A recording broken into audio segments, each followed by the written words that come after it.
Welcome to the first episode of The First 5 Years. Hi, I'm Gail Becker. And I'm Andrew Abrams, and we are the founders of Capital City Theater, Madison's regional professional musical theater company. And conservatory. Right. Like all the arts companies and all of you, we've had to make some major adjustments to our lives. For us, that means postpone shows, cancel classes, a bit of reinvention. But this got us thinking about our first 5 seasons, and we thought, how are all of our artists doing? All the ones that we've brought in, or the ones that are local, and yeah, we thought let's reach out. And we've had, like you said, we've had local people. We've had people from Chicago, New York, DC, Florida, even from everywhere. So what we decided is that we're gonna check in with some of them, and we are inviting you to join us while we chat with some of our beloved artists that have traveled to Madison. And one of those artists is the wonderful Julian Decker, who played Quasimodo in our production of Hunchback of Notre Dame, which was back in 2018. So, here he is. Welcome, Julian Decker. Hello, Julian. We're calling this show The First 5 Years because it's the first. It's the first 5 years of our existence, if you will. Right? Oh, it feels that way. Right. So how are you doing with all of this out there? Things have been good. I've been out on Long Island at my girlfriend's parents' place for about a month now. Saturday would be like in a week. We sort of like left early-ish because we were like, the city was starting to get bad and everything was canceled. And I did one little concert where maybe like 10 people showed up at Green Room 42, and we were just like, let's go. And her parents were like, come out to Long Island. And her dad's a doctor and her mom's a nurse, so we were like, that could be the best play. But other than that, it's been going good. I'm teaching a lot and staying busy, and we started a mask business, so we've been making masks, which awesome. When you think about it at first, it's like a grand idea, and then you realize you have 2 people, and it takes like 15-20 minutes a mask. So, and we have orders of 250 or something like that. So we've been, oh my gosh, no, we've been going with that, but that's been keeping us busy, which has been fun. What's your favorite non teaching work related thing to do during all this? Let me think. Like fun thing. I love to play video games. What do you have? What system? Her brother has an Xbox One. Okay. I don't have them in the house because I have a gaming problem if it's there. So literally, like I'll just like sneak out of the living room and just dip out downstairs, and people are like, where'd Julian go? And I'm down here playing video games. Julian, I have to tell you, I got an Oculus Quest a few months ago. Oh my gosh. And if you were here, you'd never stop playing. I made Gail play it, and it was the funniest thing I've ever watched outside of flailing around, like trying to do this lightsaber thing. It was They're fun. It's a good way to escape, but it definitely can be time consuming. You know what I mean? Which is good. Right. So we want to know, when you were here doing Hunchback, what was your favorite memory of that show? What did you enjoy the most? I really enjoyed the fact that I had to start with talking about everybody that was involved, because there was such an abundance of love and support and joy with that company. And it started with you guys, and then it trickled down into the cast and the choir, and even the crew members were also delightful. And this idea of families and people opening up their homes so that we could stay with them at first sounded daunting to me, because I was like, oh no, it's reminding me of district chorus when we had to stay with and I found that to be so endearing and extremely comforting, especially having never really been to Madison for a long period of time. I think my favorite memory, though, would have to be the stage door. When you're doing a regional, contract, you rarely get people that stick around and want to chat. And, with Hunchback, there had been, having done it several times, there had been a lot of stage door time, but it was very fangirly, I would say. The people are just bowing down to you as a performer, whereas I felt like your stage door, I mean, every night we had 30 some people that were there. And I just felt like I was hearing such personal stories from each of those individuals that I never wanted to leave. Like, it was so exciting for me to go to that stage door every night, and just get to know these people and see how this production and this version had moved them in a different way than others had experienced. Wow, that's really cool. Awesome. Yeah. So we didn't, that show went up so fast. We didn't have a ton of time to hang out in Madison. So what was some of, like, was there something in Madison completely separate from the show that you got to do that was one of the most fun things you got to hang out with in Madison? Do you remember anything that you might have said, this was, best part of the city? In our spare time, we went to, I forget, there was like some festival down by the water, and everybody's going and eating. I don't know if they were like, it was probably the pier, or at Union, at the Union. Yeah, was it the Union? Was it the Memorial Union where everyone gets beer and sits on the terrace? Yes, that was everything to me. We stayed for hours. People love that. That's right. I felt like I got to know the city of Madison, and it was the first time the cast, because I think we had a day off or a couple days off or something like that. It was the first time we got to hang out outside of rehearsal, and it just felt like we were completely in our own world. And who doesn't like beer, and who doesn't like sausage sandwiches and It's burgers. So funny because I like neither of those things. But I'm not from Wisconsin, so I don't count. Yeah. You aren't either, but No, but I yeah. I'll take those. Thanks. So Julian, do you have? I know that we're all hoping that this is all gonna clear up by the fall. Do you have any thing coming up in the fall that you're excited about doing if it all goes through? Things have been really, really quiet. I did Mac and Mabel, which was really exciting. Yes, I saw that at Encores.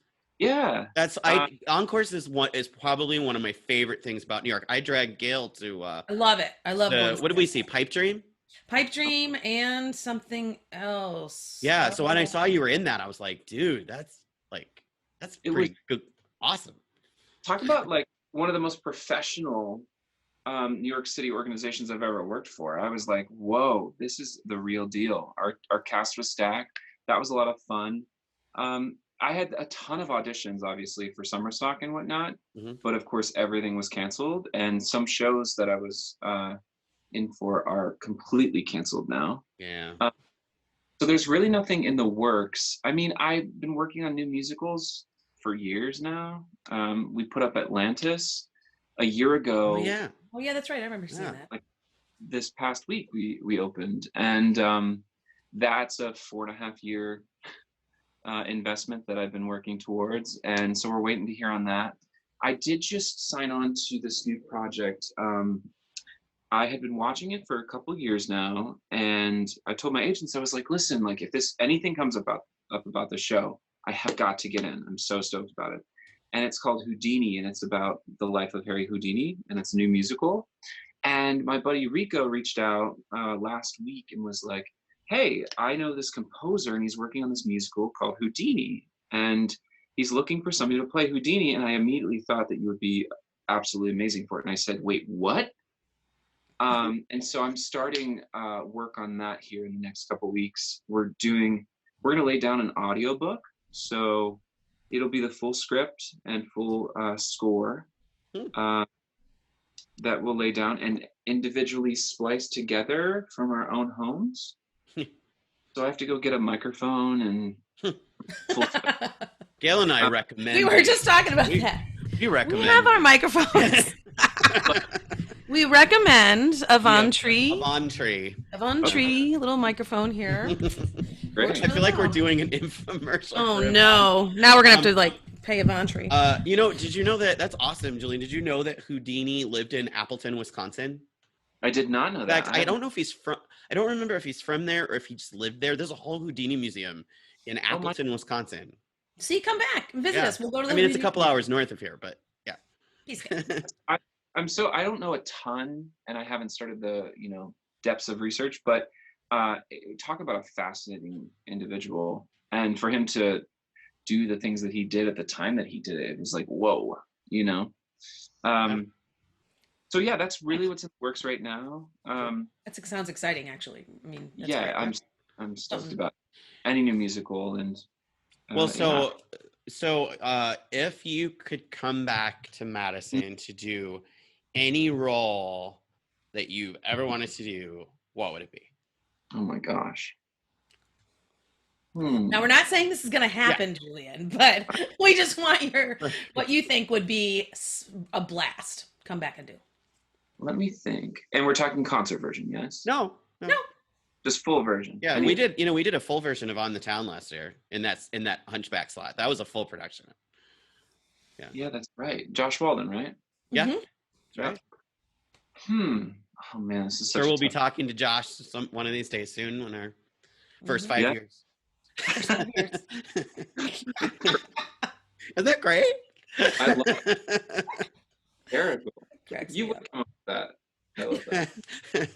It's one of my favorite shows. Well, not the last 5 years, one of my favorite shows. Honestly, I think that I'm in this this mindset where I'm trying to work on projects that are less serious, if that makes sense. Mm-hmm. And I've always wanted to play Shrek.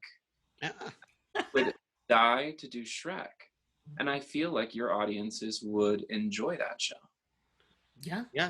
I know there was a company here that did Shrek about, what was that, 5 years ago? I think it was 5 years ago. Yeah. Yes. But it doesn't mean we can't do it. Doesn't it's that question's so hard for me, and like when people are like, what's your dream role? It's like, well, I did it. A lot of them. Yeah. And now I look forward to originating new things. That's what's exciting to me. But I don't know. What do you guys think? Well, and also too, we just did a reading of a new musical in January here. We did a reading of The Englishman that went up a hill and came down a mountain. That's right. Yeah. And I want to, somebody who also writes musicals myself, I want a place for writers to be able to try out new work. So we're always a consideration too. If you've got a piece that you want to do a workshop or a reading of, Absolutely. or if it's potentially a full production even in the future, we would be a place to try that. Yeah. Wait, I should musical, Andy. What's that? I should have said your musical. Well, there are a lot of some red tape there with my show, but there might be some movement with that soon. But I'll have to let people know about that when that happens.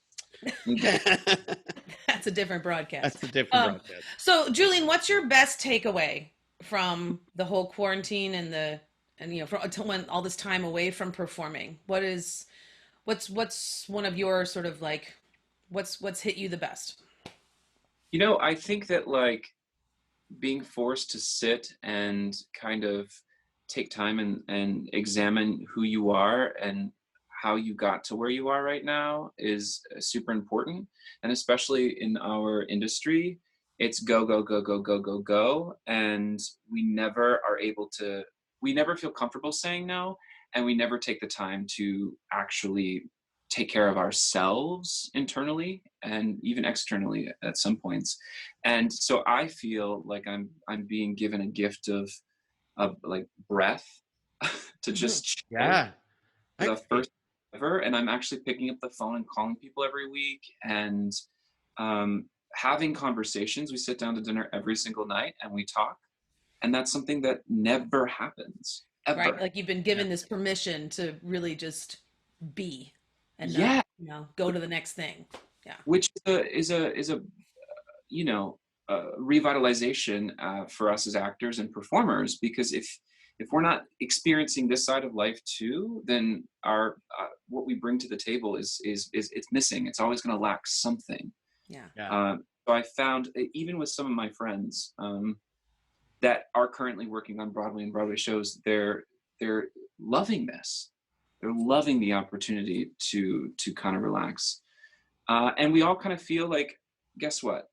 We're going to have to work through this and it's going to take some time, but we're fighters, and there's no way that like the industry is never going to exist again, like some people are, you know, putting into the world. But it's just going to take time, and we're fit to take on that task and revitalize it, you know. Well, we are so proud and grateful that you have been part of our first 5 years. It's just been a treat and a joy. And I'm not kidding. We talk about Hunchback and we talk about you pretty much like every time we get together. I mean, it really was an experience that that really shaped Capital City Theater, and we're just, we're grateful that you're part of it. So it was. I'm so glad that I was not doing anything and was able to fit. I mean, it was. I tell people that was for sure my favorite version of Quasimodo that I've put up, and I think it's because it was just so genuine. And yes, it was a concert version, but it was fully realized in so many ways and completely stripped down. And when you bring that show especially to its bare bones, it just, I mean, it's so raw and real. And I feel like that was the first time that I had gotten my Quasimodo through to my audiences. And so I thank you guys for that opportunity. And that choir, hands down, one of the best choirs I've ever worked with. Our pleasure. Well, thank you for being with us, Julian. It's always a pleasure. And absolutely. We look forward to the next time we see you, which will probably hopefully be here or in New York. Yeah. Keep us posted. What's going on? We always like to check in. Yeah. Right. You guys stay safe, healthy. Right. You too. We'll talk soon, okay? All right. Bye. Thanks. Bye. Thank you. Well, a special thank you to our guest, Julian Decker, today. And we're going to actually be putting up some pictures along with these videos of the show. So you'll see some pictures of Hunchback from when we did it in 2018. And we're going to be giving updates to our upcoming season and shows, and also classes and new classes that are going to happen at the conservatory. So look out for that. Yes. And you can always go to capitalcitytheater.org to check in on what we're doing, where we are with, rescheduling things, or if something is going to happen or not happen. And we're really grateful for all of you who have made this first 5 years of Capital City Theater a huge success. Thank you. Yes. And we are also very grateful to all the people that are helping fight this horrible virus, including all the people on the front lines. And I said this yesterday in my artistic director report, but I want to reiterate it again because it's just so important that we're so thankful to those people who are putting their lives on the line every day to make sure that we're all safe. So right. A big thank you to them. And next time we will be checking in with Cindy Winters, who was our Esmeralda in Notre Dame. So stay tuned for that. And until then, stay safe, stay healthy, and watch all the free Broadway that you can on TV. Do it. Thanks, everyone. Have a great day.